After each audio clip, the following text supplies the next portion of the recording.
வணக்கம்.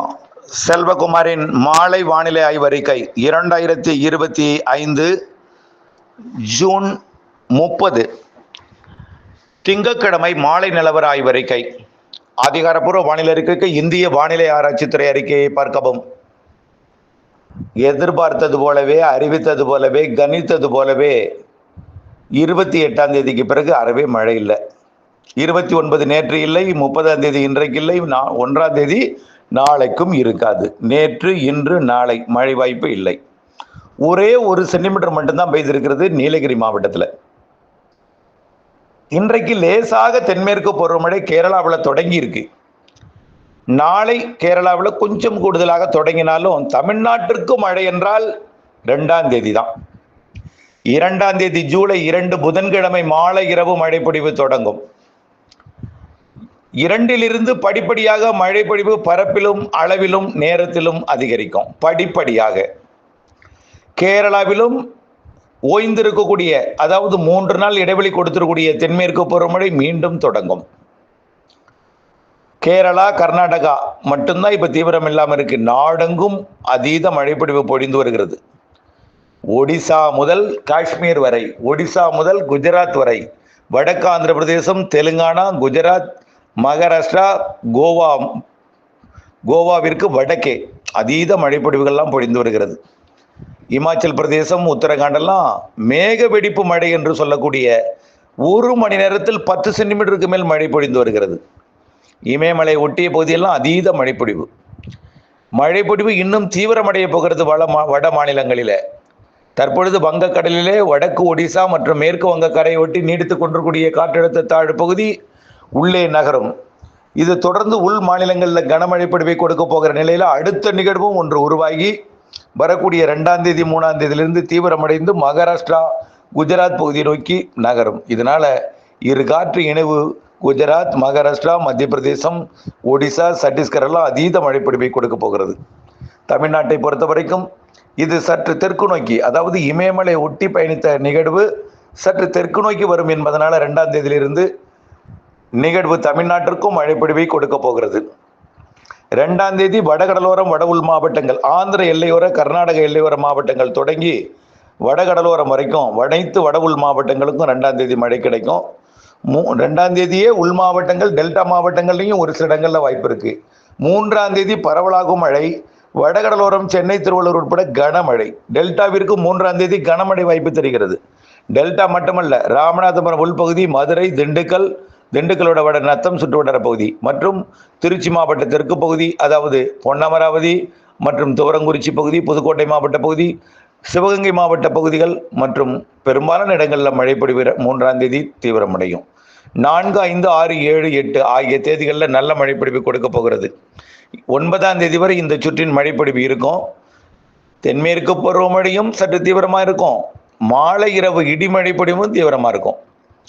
2ஆம் தேதியிலிருந்து 9ஆம் தேதி வரை வரக்கூடிய சுற்றின் மழை, இதில் அதிகபட்ச தீவிரம், உச்சபட்ச மழைப்பொழிவு பெரும்பாலும் அதிகமாக தினசரி மழைப்பொழிவு கொடுக்கும் இடம்லாம் பார்த்தீங்கன்னா வடகடலோரம், வட உள் மாவட்டங்கள், ஆந்திர, கர்நாடக எல்லையோரம் மற்றும் அனைத்து வடகடலோரம், டெல்டாவிற்கு வடக்கே உள்ள டெல்டாவிற்கு வடக்கேயும், மதுரை, சிவகங்கை, ராமநாதபுரம், புதுக்கோட்டைக்கும் மழை உண்டு. அதைவிட டெல்டாவிற்கு கூடுதல், அதைவிட வடகடலோரம், வட உள் மாவட்டங்களுக்கு கூடுதலாக இருக்கும்.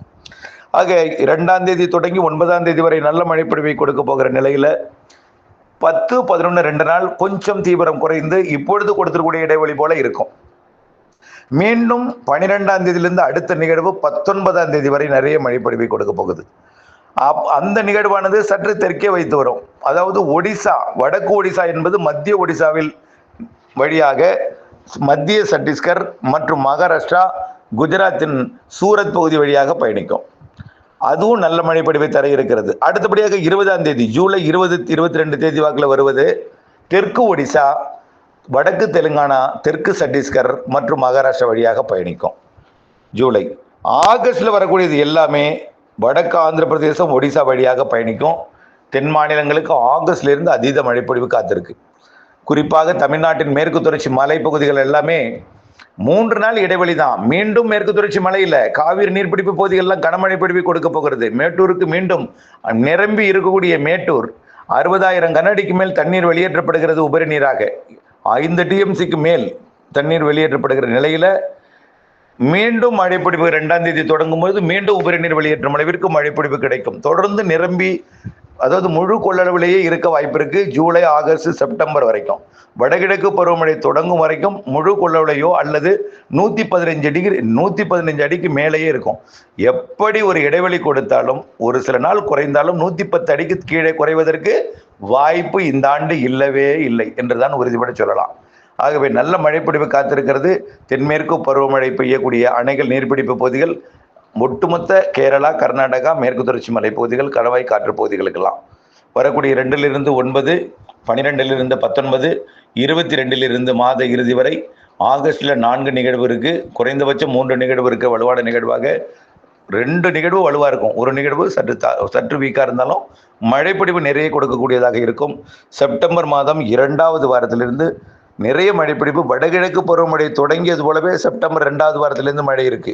தமிழ்நாட்டில் வெப்பசலன மழை, கேரளாவில் தென்மேற்கு பருவமழை, வலுத்த தென்மேற்கு பருவமழை இந்த ஆண்டு செப்டம்பர்ல இருக்கும். ஆந்திர பிரதேசம், தெலுங்கானாவிற்கெல்லாம் செப்டம்பர்ல நிறைய மழைப்பொழிவு காத்திருக்கு. செப்டம்பர் 2வது வாரத்திலிருந்து ஆந்திர பிரதேசம், தெலுங்கானா, வடக்கு கர்நாடகா, மத்திய கர்நாடகா எல்லாமே அந்த நிகழ்வு தான் தென் மாநிலங்களுக்கு நிறைய மழைப்பொழிவை செப்டம்பர் 2வது, 3வது, 4வது வாரத்தில் கொடுக்கும். ஆகவே சராசரிக்கு கூடுதல் தென்மேற்கு பருவமழை என்பதில் மாற்றமில்லை. கேரள எல்லையோர, கர்நாடக எல்லையோர மாவட்டங்கள் தொடங்கி வங்கக்கடலோரம் வரைக்கும் அதே வெப்பச்சலன மாலை இரவு இடிமழை பொழிவை கொடுக்கும். மாலை 3 மணிலிருந்து இரவு 9 மணிக்குள் தான் இந்த வாய்ப்பு. வரக்கூடிய 2லிருந்து 9ஆம் தேதி கிடைக்கக்கூடிய மழைப்பொழிவு கூட மாலை 3 மணிலிருந்து இரவு 11 மணிக்குள் கிடைக்கும். அரை மணி நேரம் தான். ஒவ்வொரு இடத்துக்கும் ஒவ்வொரு நேரத்தில் மழைப்பொழிவை கொடுக்கும். ஆக இப்படி தென்மேற்கு பருவமழையும் இருக்கும், மாலை இரவு இடிமழை பொழிவும் இருக்கும். சராசரிக்கு கூடுதல் மழைப்பொழிவு என்ற நிலையை கொண்டு வந்து வைக்கும். அதில் எந்த மாற்றமும் இல்லை.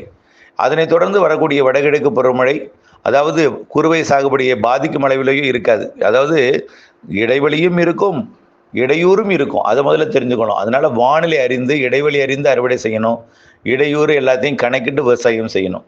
அதுதான் சிறந்தது. ஆகவே வடகிழக்கு பருவமழை என்பது அக்டோபர் 18ஆம் தேதி தொடங்கும். அக்டோபர் 18லிருந்து தொடர்ந்து நிறைய மழைப்பொழிவு தர இருக்கிறது. இதில் இந்த ஆண்டு சராசரிக்கு மிகுதிக்கு மிகுதியான மழைப்பொழிவு தான். சிறு நிகழ்வும் நிறைய மழைப்பொழிவை தரும், வலுவான நிகழ்வும் உண்டு என்று அழுத்தம் திருத்தமாக சொல்லிக் கொண்டிருக்கிறோம். இவையெல்லாம் நீண்டகால அறிக்கையில் நம்ம சொல்லிக் கொண்டிருக்கிறோம். மீண்டும் ஒரு முறை நம்ம மேட்டூர் நிரம்புன்னு சொன்னோம், கோடையில் குளிர என்று சொன்னோம். நிறைய நம்ம அனைத்துமே சரியாக, அது அந்த மழை, கோடை மழை, கோடை குளிர், கோடையில் குளிரும், அக்னி தெரியாது, 102 டிகிரி, அதாவது 104 டிகிரிக்கு மேலே வெப்பநிலை போகாது, அனலெல்லாம் இருக்காது, எல்லாம் சொன்னால் சரியாக நடந்துட்டு இருக்கு.